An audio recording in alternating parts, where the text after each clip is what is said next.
Society expects men to just man up and to just push through it. Like, no matter how tired you are, no matter how sick you are, you just gotta push through it. And that's just messed up. That's messed up because men are not disposable. We're human beings. In excess, my cat wants to go outside. An excess cortisol can actually lower testosterone. So men are not designed to be stressed out. And so as a society, a lot of men are born into families where you're expected to man up, you're expected to make the money, you're expected to do all these things. But a lot of men are born into families that don't support them. How many families actually are feeding their kids correctly these days? A lot of kids, men and women, are being born with health issues, and men are just as vulnerable as women biologically. We have all of these different hormones that we need rest. Men need rest. Men can't handle stress very well. If men are stressed, it increases our cortisol, which can lower our testosterone. Stress can shut down your digestion, and men need a certain amount of calories every day. Men need a certain amount of sunlight, and so we have all these needs. And if one of these needs isn't met, it can destroy our health. A lot of families are feeding their kids bull crap food, and they expect their son to just perform. But then the daughter, a lot of times, gets more leniency, you know? And it's not normal the way we do things. We put all this pressure on kids, like, oh, you got to move out by 18. But, like, we should be born with inheritances. That's how nature is designed. That's why God gave us a prefrontal cortex to plan in the future. You should be born on the family land with the family apple trees and the family cannabis plants and the family poppy plants. You know, you got your medicine growing here. You got your food growing here. Maybe you're born into some type of family business. That way you're able to make money. But a lot of people are born into trailers. A lot of people's parents are just whatever, no inheritance, no nothing, and they just throw their kid out into the wild and say, survive. You just go get a job. When a lot of jobs don't even pay enough for people to even buy the food that they need. Here's what I don't get. Why is everyone more concerned with virtue signaling than actually making society a safe place? Because most Americans are like one paycheck away from homelessness. I talk to people on a regular basis. Most people can barely afford food. Like, hey, why don't you start juicing? Why don't you get a juicer? I say something like that to someone, and you know what I always hear? I wish I had the money for that. So most people don't even have enough money to buy a juicer. Most people don't even have enough money to splurge on groceries. Like good groceries. Like, I'm not talking about just white rice and just white bread. I'm talking about fruits, vegetables. I'm talking about good groceries. Most people don't even have enough money by the time rent and everything is paid. Most Americans are a paycheck away from homelessness, yet you think that would give people compassion. Like, oh, I can barely afford food. We need to make the economy better so that way everyone has a chance. But no, those same people that can barely afford food for their own children are literally, because I would ask my dad, who's an engineer. My dad's not a McDonald's worker. He's literally an engineer. But he could barely buy me food. He was in debt because of just all the things he had to buy in today's economy. And even though all he could buy was a lot of rice and beans, he could barely afford fruits and vegetables. When I wanted to start eating more fruits and vegetables, when I used to live with my dad, he would buy me a little bit here and there, but it would cost like $10 for one watermelon. So that's $300 a month just to eat one watermelon a day. And so my dad could only buy like a fruit here and there. And he's an engineer. And yet my dad is the same person where when there was a homeless person on the street, he'd be like, don't give them money. They're just going to buy drugs. Which is understandable. He's kind of wise in that regard. He is kind of right. A lot of times you give people money, they're not going to use it productively. But the point, and I'm not even trying to make fun of my father for saying that, but because he's right in a sense. But it just made me realize this, right? My dad can barely afford to buy me food, so my dad is on the verge of poverty himself. But yet he's judging the homeless person. He thinks that they're homeless just because they do drugs. Dad, you're an engineer and we can barely buy food. If you didn't have an engineering degree, maybe we'd be homeless, even if you were working 40 hours a week. And so, I love my dad, and we've had our problems. But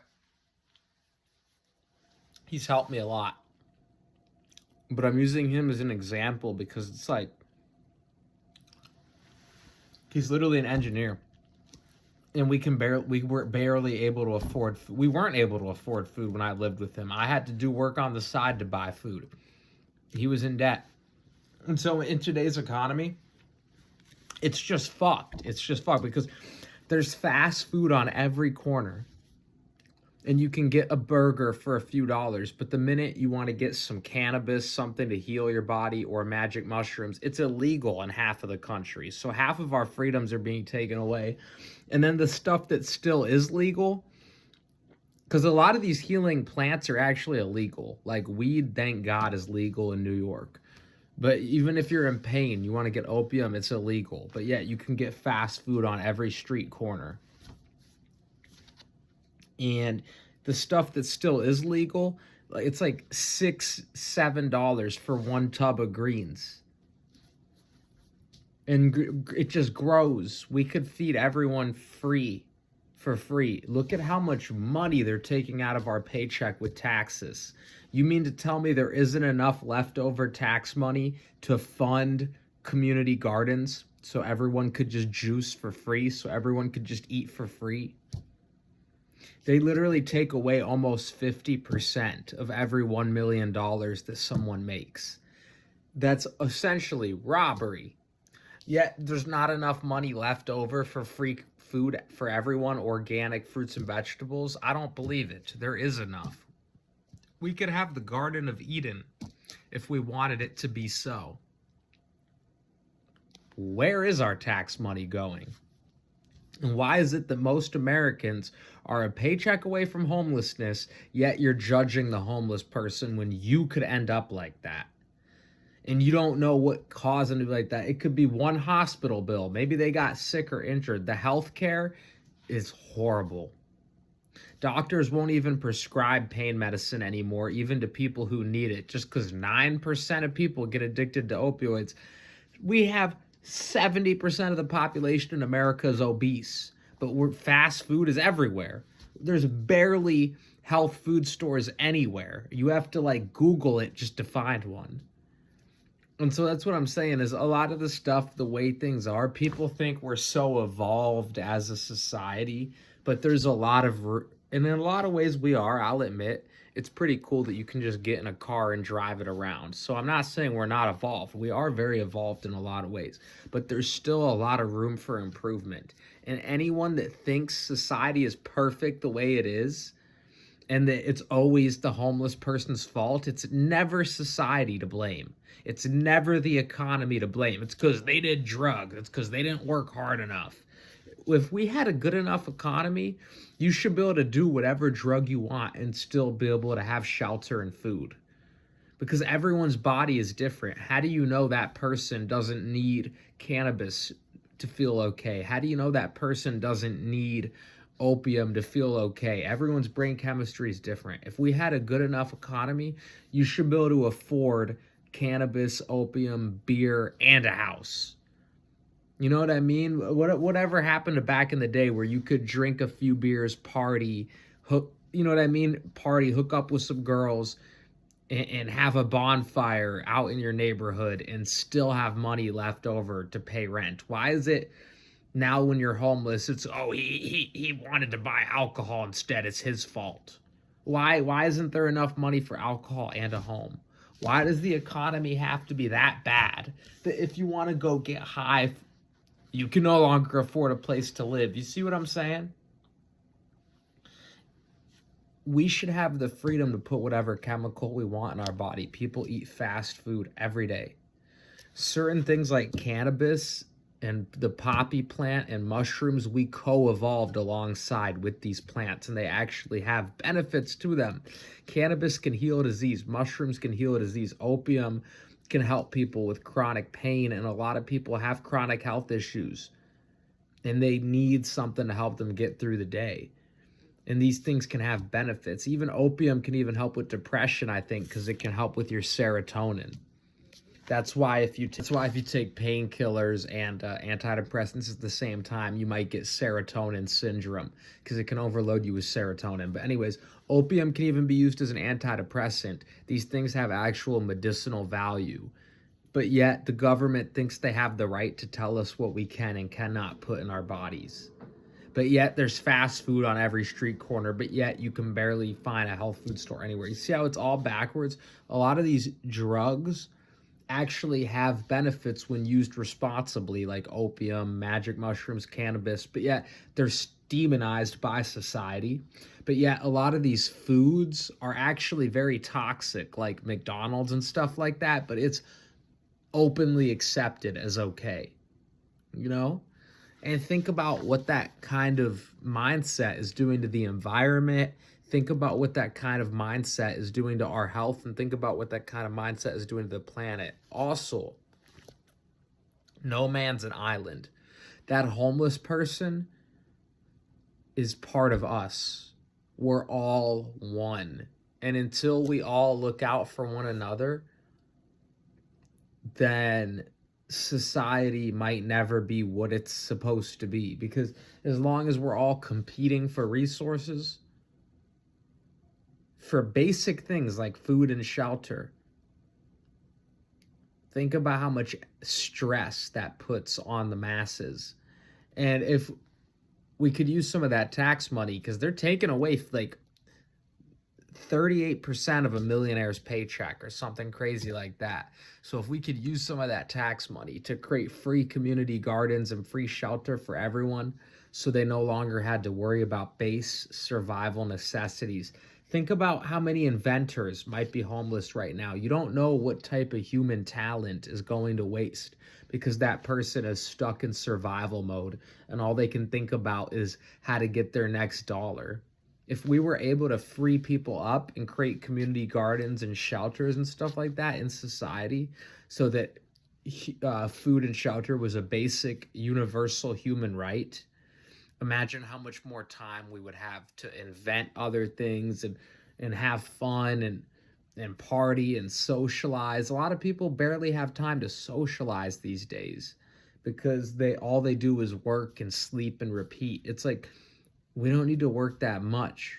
When I lived in Ecuador, they were able to make Fruit Haven, which was a permaculture fruit forest, and they did so few hours of work per week, but they grew so much food. And so it's not about how much work you're doing, that's part of it, but it's about the method and the type of work you're doing.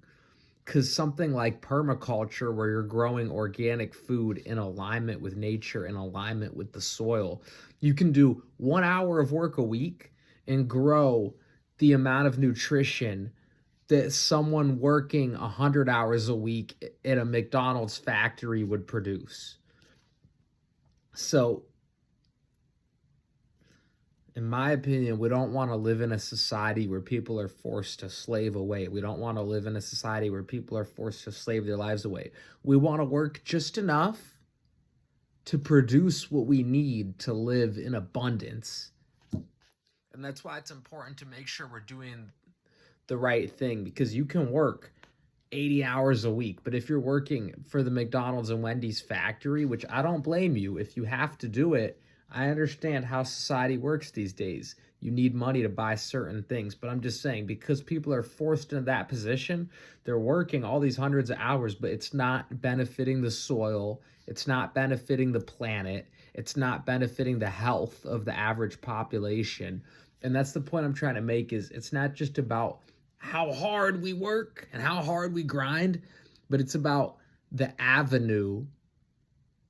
It's about where that work is going into. Because if we put that work into the right boat, the right avenue, I'm trying to remember the word for it, but the right venture, whatever. I don't remember the exact word I was going to use, but those words are the word. Those words mean the same thing I'm trying to say. If we put that work into the right venture, we could put in 1% of the effort, but create heaven on earth, the Garden of Eden. But in today's society, a lot of people are slaving away, and it's not leading to anything beneficial. We got fast food on every corner. We got pollution. We got all these different issues, because even though a lot of people are slaving away, they're working through the wrong medium. And so we, as a society, in my opinion, we should try to create better mediums for people. And we should try to make shelter and food a universal basic human right. That way, if someone wants to chill out for a bit and not work, they don't have to worry about food and shelter. That way, people aren't forced into working jobs that are actually bad for the environment and bad for the planet, because they don't feel as desperate. And that's what would happen if we made accommodations for people. They wouldn't be as desperate to have to find a job, so they wouldn't have to just work in a factory somewhere that's producing McDonald's burgers and destroying the soil and cutting down the Amazon just for a paycheck. Not as many people would have to sell their souls for a paycheck if we had systems in place where people could get their basic needs met without working. And I think we could do it with how much tax money we're taking out. I think we could do it. And I don't know how the government is spending our money, but I'm suspicious they might be doing some shady stuff with it. So I just wanted to talk about that in today's video. I got some edibles in the oven right now that I got to take out, so I'm going to end the video here. I hope you guys enjoyed. Let me know what you guys think. Let me know what you guys want to see next. Comment below. I love you guys. Thanks for tuning in. And until next one, I'm out. Peace.